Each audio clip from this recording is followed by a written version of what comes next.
author, columnist, editor-in-chief of LibertyNation.com, talk show host, and conservative policy advocate. We dismiss history at our peril. Liberty Nation Radio with Mark Angelides.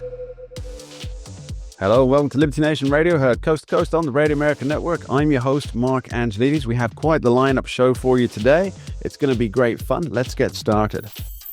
And you're back on Liberty Nation Radio, heard coast to coast on the Radio American Network. I'm your host, Mark Angelides, and we're having a wonderful conversation about international economics. Don't tune out just now. It's fascinating and you're going to love it, with Liberty Nation's economics editor, guru and expert on all things fiscal, Mr. Andrew Moran. Thanks for being here, Andrew.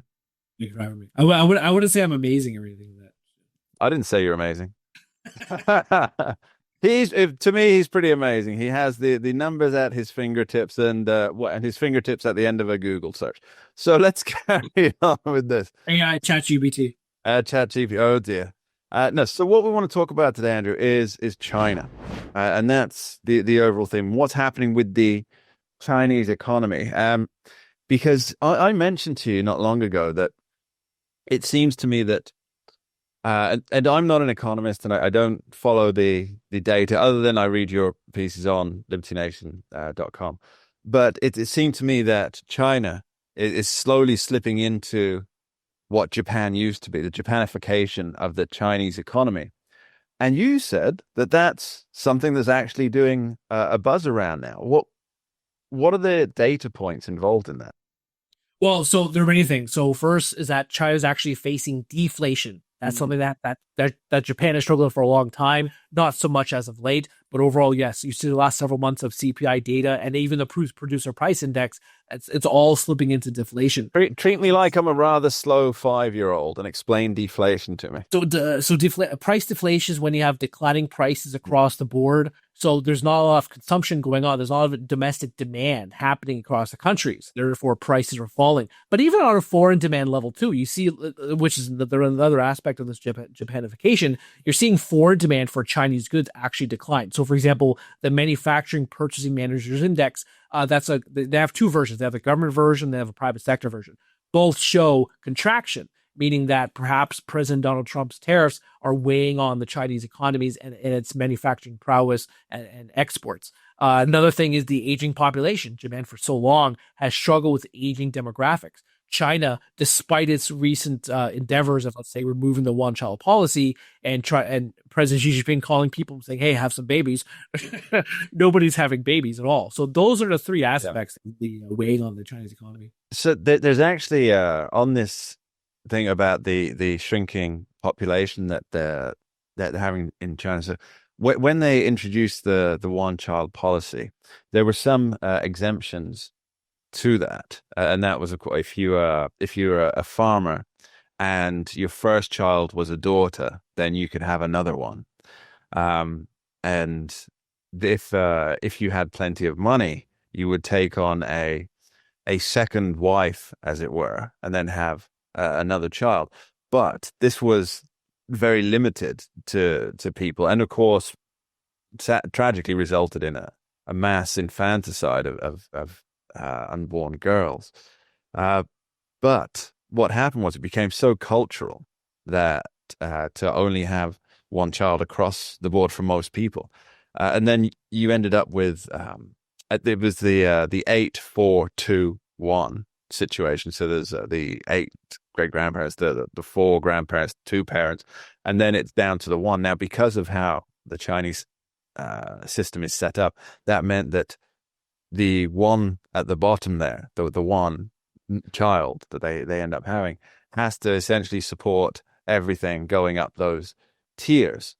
And so you think, well, it's better to have more kids, right? But these people, they're too busy to have kids because they've got all this family to support.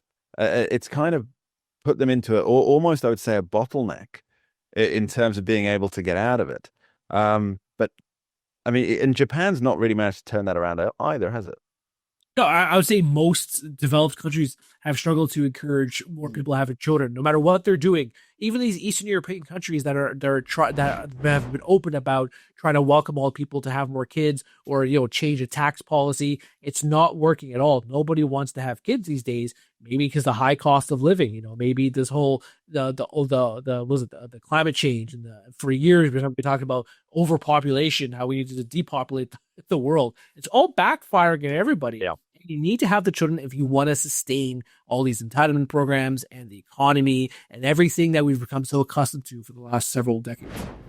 So let's go back specifically to China. We've got the deflation. We've got a disastrous birth rate. Don't forget the debt. The debt is another thing you have to. Right, the debt. Tell me about the Chinese debt.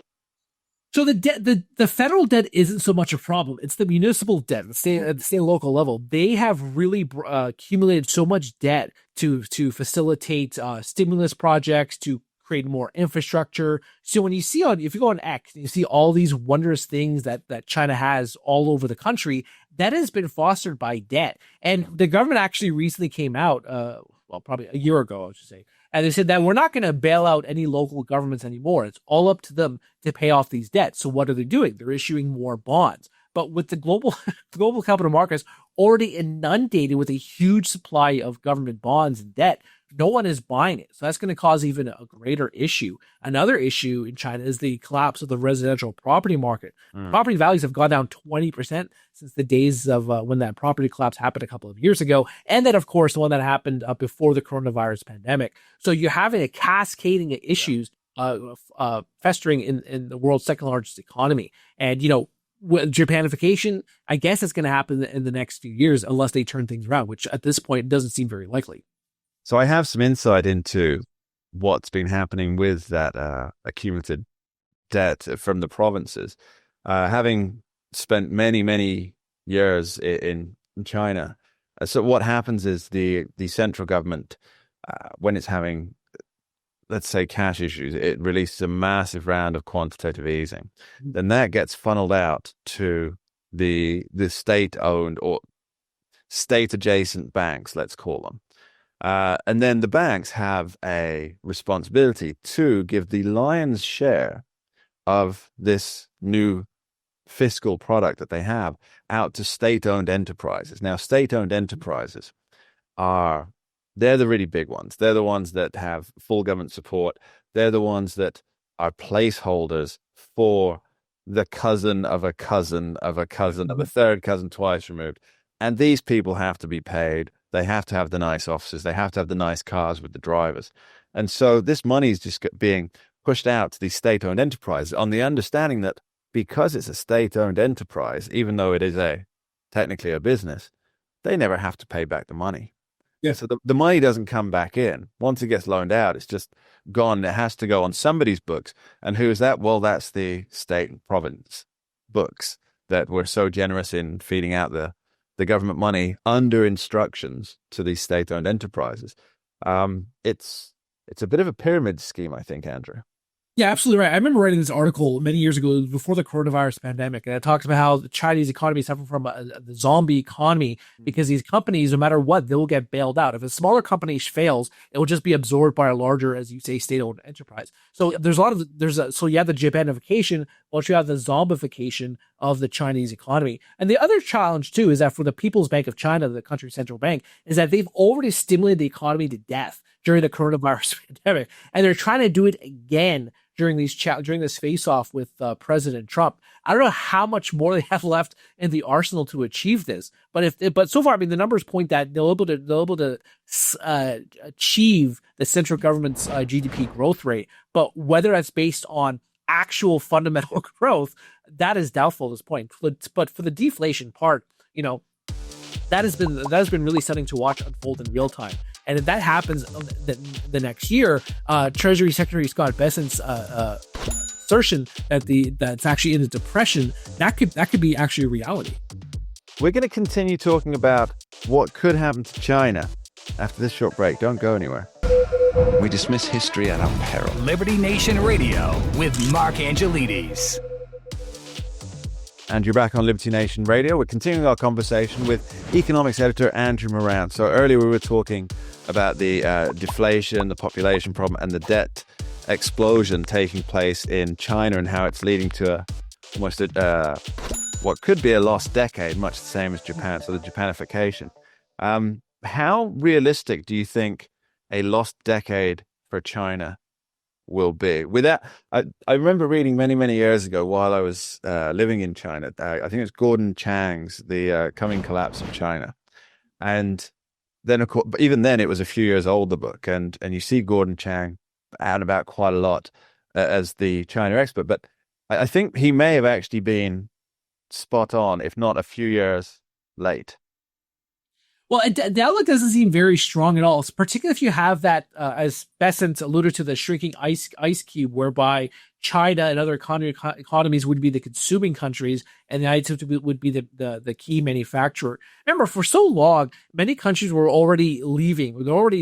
Actually, many companies were already leaving China and heading for greater pastures, whether that's Vietnam or whether that's India. Because, yeah, I mean, I think it was Tim Cook, the Apple CEO. He was on stage at a Fortune event a couple of years ago, and he said that labor costs are not attractive anymore in China. How they're already rising because of their growing middle class. So if more companies are fleeing China, that's one disadvantage against the Chinese economy. Another thing too is, I just alluded to, what are these small companies producing anything? Are these medium and large companies producing anything at all? If they're constantly getting bailed out, then there's no incentive to either improve their products or try to bolster their companies in any way possible. At the same time, you have to look at there could be positives. So one thing they're really doing well in is artificial intelligence. They're really investing heavily in AI, and you saw like DeepSeek, for example. That was a small enterprise, and there's been some discussion of how exactly they achieved producing AI at the level of ChatGPT with fewer resources, fewer manpower, and a little less energy. But overall, you see all the stuff coming out of China. AI is really, the robotics they're doing really well. So I guess Xi Jinping is betting on that to facilitate the Chinese economy's number 2 position in the world. That's it's actually quite similar to the Donald Trump position, isn't it? Yes. That each country needs to be the leading player in global AI, and I'm wondering if that's not a case of too many eggs in one fragile basket. Well, if you look at so many, or one basket, many baskets in one fragile egg, even. If you look at so many reports, and you look at the White House, just from the White House itself, they're expecting tens of $1 trillion in economic growth coming from AI and robotics and all the new technologies that'll be born from these two areas in the coming decade. And that's just absolutely astounding. I mean, robotics AI, this is a different subject, but that's going to really transform the global economy in both China and the United States, either on the aggregate level or on the individual level, because these robotics are going to improve everyone's life in many different ways.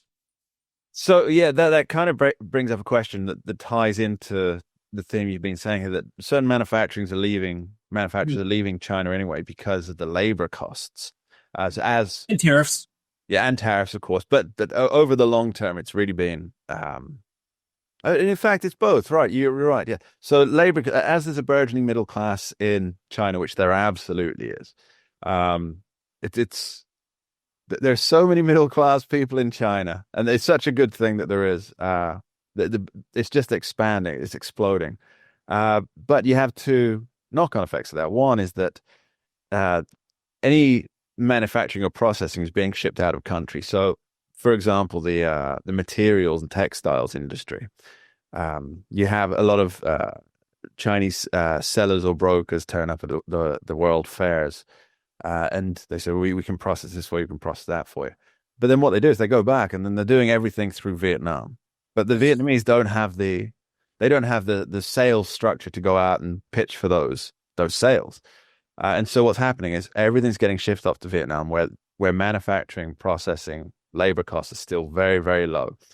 But then what's happened, and this is notable with Trump's recent Vietnamese trade deal, which wasn't about tariffs at all, but rather about products that are largely produced in China, then shipped through to Vietnam so they can avoid the tariffs on China that they're applicable to a Chinese product. That's the end of the road now, isn't it, with this new trade deal? Well, at least, I mean, for now, I mean, that's a 40. So under Trump's deal, the transshipment goods from China to Vietnam would be slapped with a 40% tariff. Now, Vietnam, to its credit, it has been trying to grapple the situation for a long time by stopping manufacturers from repackaging or relabeling. But it's such an immense industry that it's very hard for the Vietnamese officials to wrestle with this product. But will China just look for a different location, or will Trump impose these transshipment tariffs on every neighboring country in the region? I think that's a more likely assessment for the transshipment problem. Two things on that. One, I think you're at 3 points. One, I think you're absolutely right. Two, I think that Vietnam. I'm also right. Three, I'm also right. Well, number one, you're right. I'll go over that. Number two, Vietnam is also looking, because there's obviously, because of all this work that's coming in from China as it's trying to avoid, that's also raising the labor costs, and so they're looking to field out to a, what would you call it, a fourth party country or something. So they're looking to actually become a powerhouse themselves, which is why I think they were so eager to do a good deal with the United States here, because they don't want to be the manufacturing. They want to be something else, something beyond just a manufacturing basin.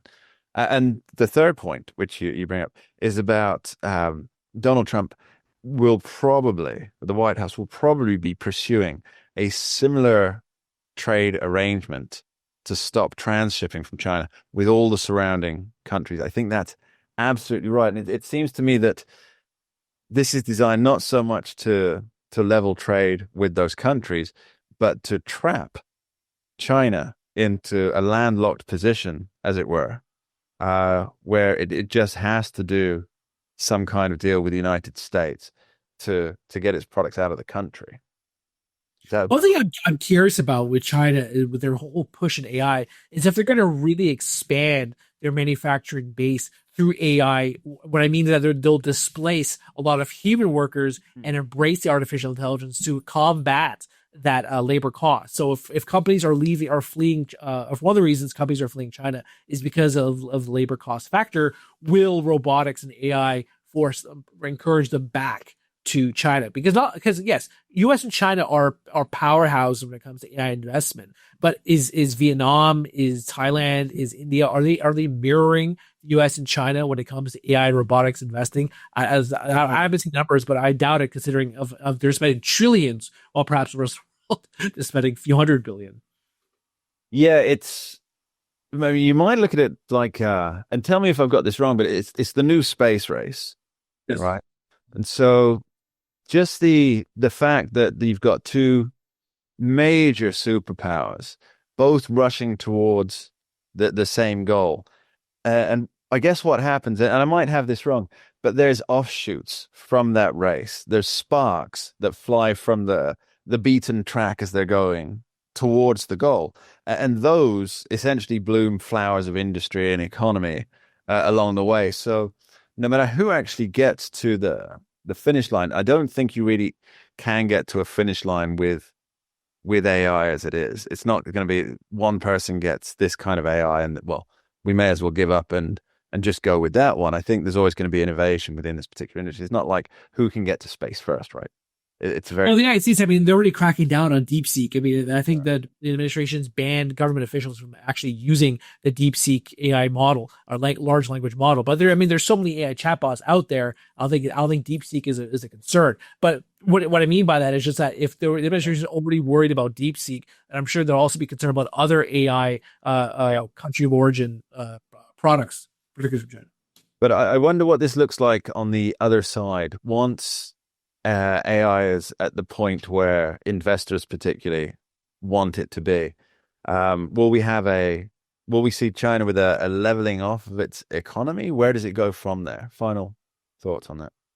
Well, I mean, for now they have to grapple with the short-term challenges, which is purely debt and deflation. But who knows if they're going to be able to flee from that? But if you want to talk about Japanification, Japan was stuck at the world's number 3 economy for so long, and actually went down to number 4. I forgot which organization it was, but it projected that India would become the world's number 2 economy, and so that means China would be at number 3 or number 4. So unless it somehow it resolves those issues, those long-standing fundamental problems, it's hard to see it maintain its number 2 prowess. Well, let's hope for the almost 1 billion wonderful middle-class folks in China that things do get themselves sorted out. Andrew Moran, thanks ever so much for joining us. Thanks for having me. We dismiss history at our peril. Liberty Nation Radio with Mark Angelides. And we're continuing our China special with Liberty Nation's national security correspondent, Dave Patterson. Thanks for being here, Dave. Thank you, Mark. So, Dave, China it's kind of having some strange outlay patterns on the world stage. And there's a couple of data points that I want to drop down, a couple of pins, and if you could sort of navigate around those, if you don't mind. So, number one, they've been strangely absent from the entire Iranian affair.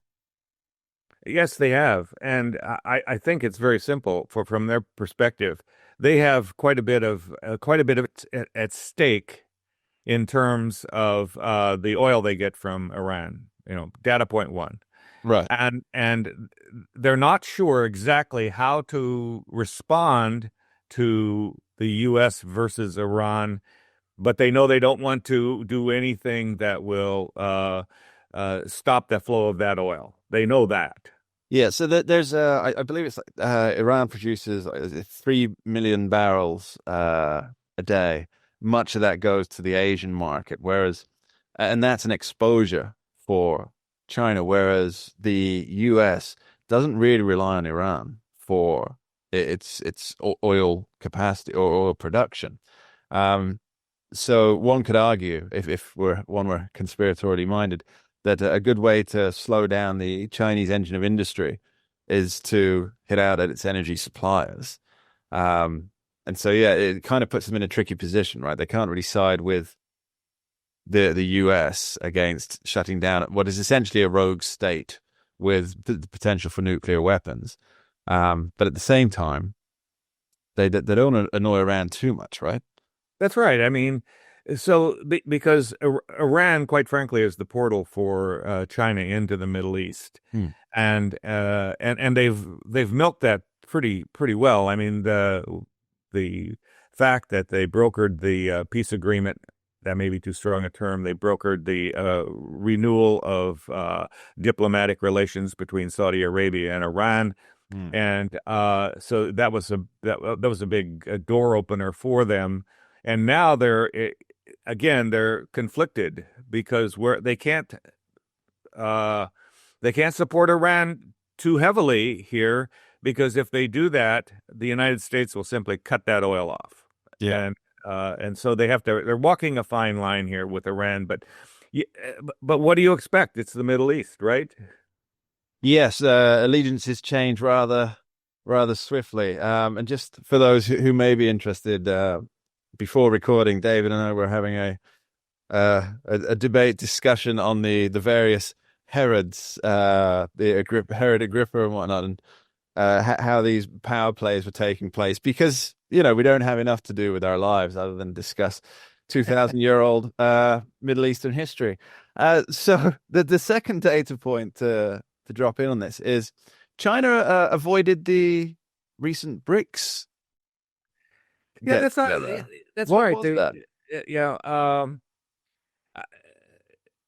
Xi Jinping decided not to attend, and his presence really has traditionally been the glue that holds it all together.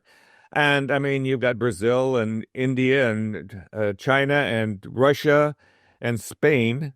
How do you figure that one? I don't know. Spain. Right. Hey, hang on. That's a joke, right? Right. You had me. Yes, you're right here. You had me. Okay. But it's quite many of the pundits think that there's something going on internal to China in terms of power plays and leadership changes. And they've just fired one of the ministers in China most recently. And so it may be that the turmoil within China's leadership has caused President Xi to take the course of minding his own store before he starts to mind the world's. Well, yeah, that's a good point. There's also, from a strategic point of view, is we say BRICS, and obviously not including Spain. I remember the reference now. It was it Donald Trump in the Oval Office. Yeah. Yeah. And that we've always, from the outside of those countries, we've always looked at it as this is a coherent bloc that are all working to maintain separate but together economic power. But it could be now, and I may have this on the wrong, but each of these individual nations now, they're at the point where they don't need the cooperation so much. And so now they've become active economic competitors. And therefore, China's involvement with them as competitors is not as conducive to leading the group now, because they're each wanting to lead their own path rather than rely on China. And so if President Xi Jinping went there and he's got these other nations saying, well, we're actually forging this path, it might be quite embarrassing in terms of, and I'm sure embarrassment itself is not a big issue. He's a very thick-skinned guy, Xi Jinping. But in terms of, it would look like a loss of face if he goes there and then each individual branch is leading its kind of its own path through the economic jungle, as it were. And so by not being there, he can say, well, they're free to go their own way now, rather than a good that example. dominion. A good example would be, Brazil. Brazil has a lot of rare earth minerals. Yeah. So does China. So who needs China? Right. And that's a marketplace in which Brazil competes actually better.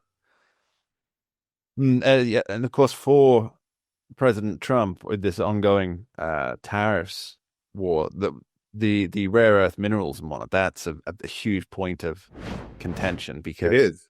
pretty much everything requires them nowadays. And the sad part about that, and it's not true about all of the rare earth resources. Sure. But enough of them to be significant, and that is that we have the very same thing in the United States, but we have been loath to exploit it to the extent to which we could build a competing market.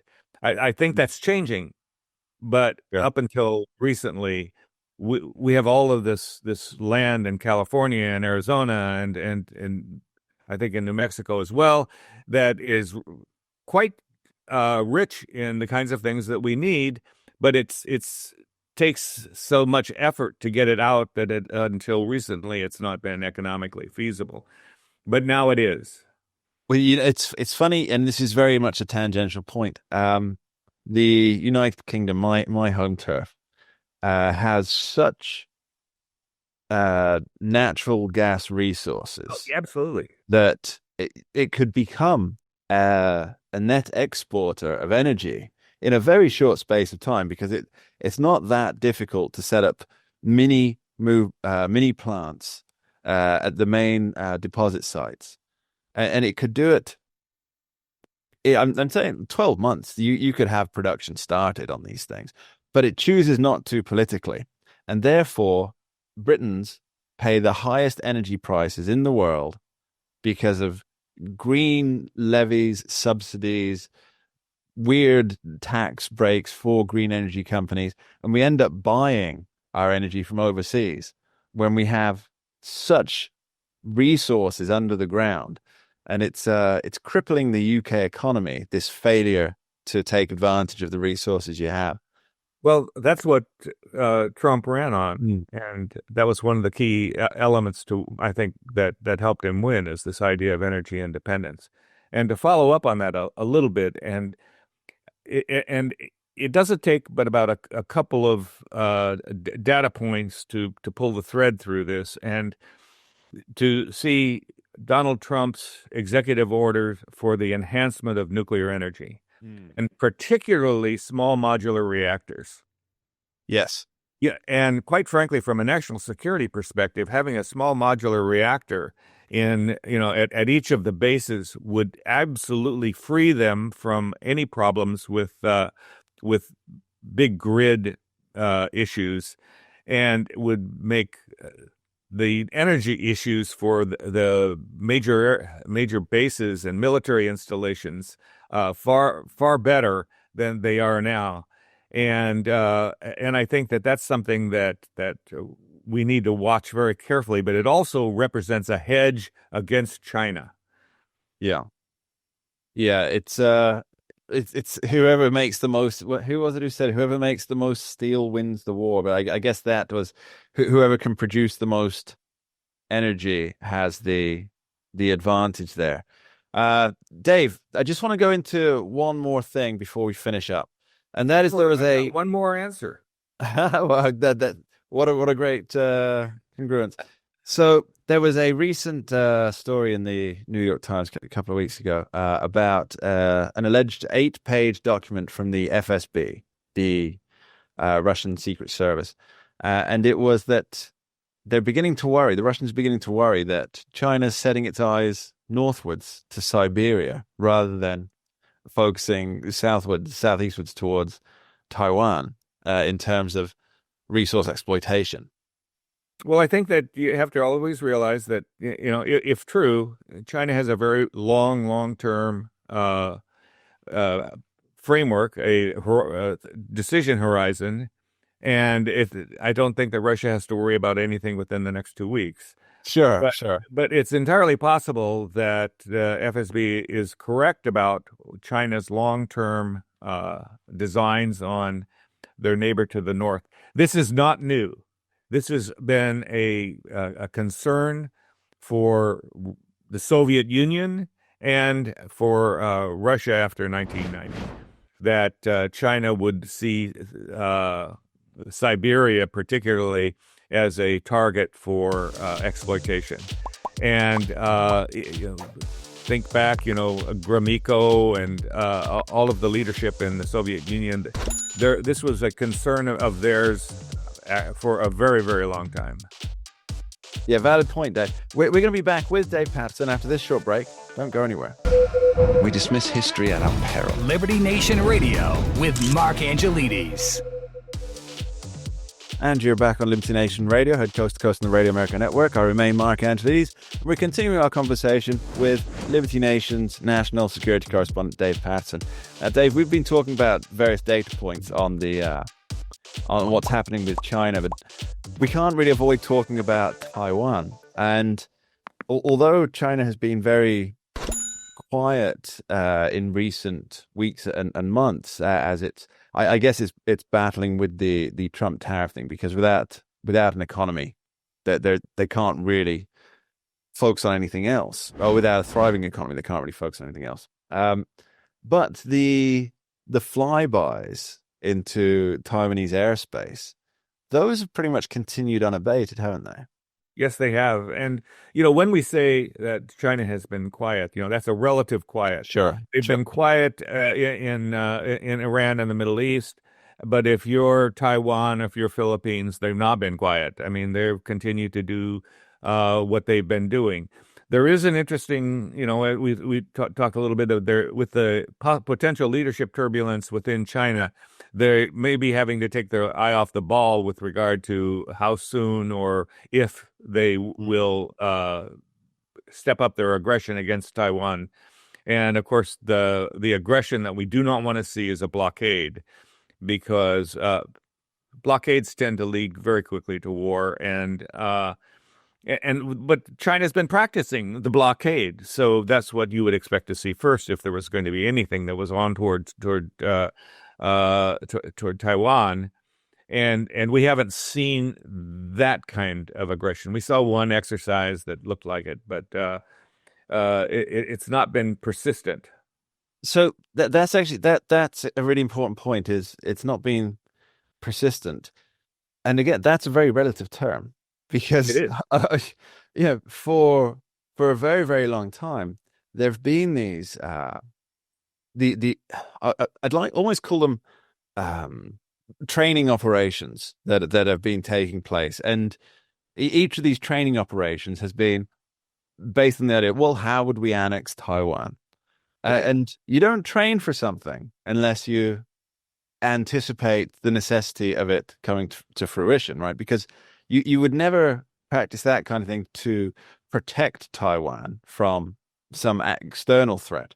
Uh, so I guess the important question is, why hasn't anything happened here? Why is it just these training exercises, these mild incursions, these fancy flybys? Are they they're testing how Taiwan would respond? They're testing how the US would respond? What's the deal with it? Well, it's entirely possible that China does not want, and I believe this is true, they do not want a fighting war over Sure. Taiwan. I mean, that's counterproductive. They would suffer terribly in that case. We would too, but nonetheless, we would, I think, we come out on top. But what they want to do is they want to soften Taiwan up. They want to soften the antagonism that Taiwan has against China, and soften their resilience and their resolve to fight the Chinese off on the beaches. And they think that the way they're going to do that is to show how horrible, how effective and immense the Chinese People's Liberation Army Navy is, and how they would be defenseless in Taiwan, and therefore Taiwan gives up. They just say, well, we see the handwriting on the wall. We would be totally destroyed. Therefore, we give up. Well, Hmm. that's not going to happen Well, anytime soon. so that raises 2 points there, Dave. The first one is America has committed to protecting Taiwan. Do you think that commitment still holds strong under the non-interventionist, or a slight interventionist, I guess you'd call it nowadays, Trump administration? I think that the agreement that between the United States and Taiwan, and the one China policy that the United States has held low these many years, stands in the way of this notion that the United States is obligated to come to the defense of Taiwan. No, we aren't. Right. What we have picked up is the obligation to support Taiwan in its defense against China. Those are two different things. Very true. Very true. So that brings me kind of to the second thing, which again is a bit tangential, but those are my favorite kind of conversations. Is there's the psychology of status, and when you said about how what China's trying to do is demonstrate that we are this mighty force, and eventually Taiwan will just say, "There's really nothing we can do about it. We may as well, get in under our own terms rather than be forced to." Now,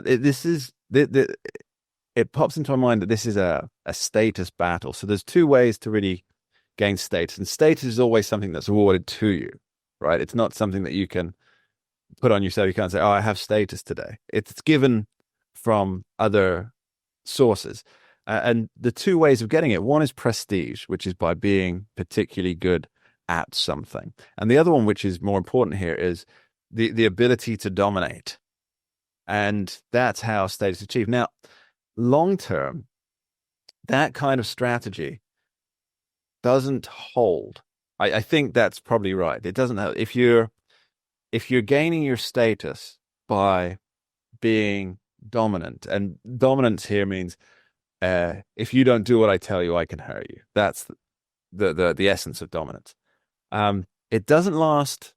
It's not a lasting proposition, because at some point people are going to push back against that. And so I wonder if they can't.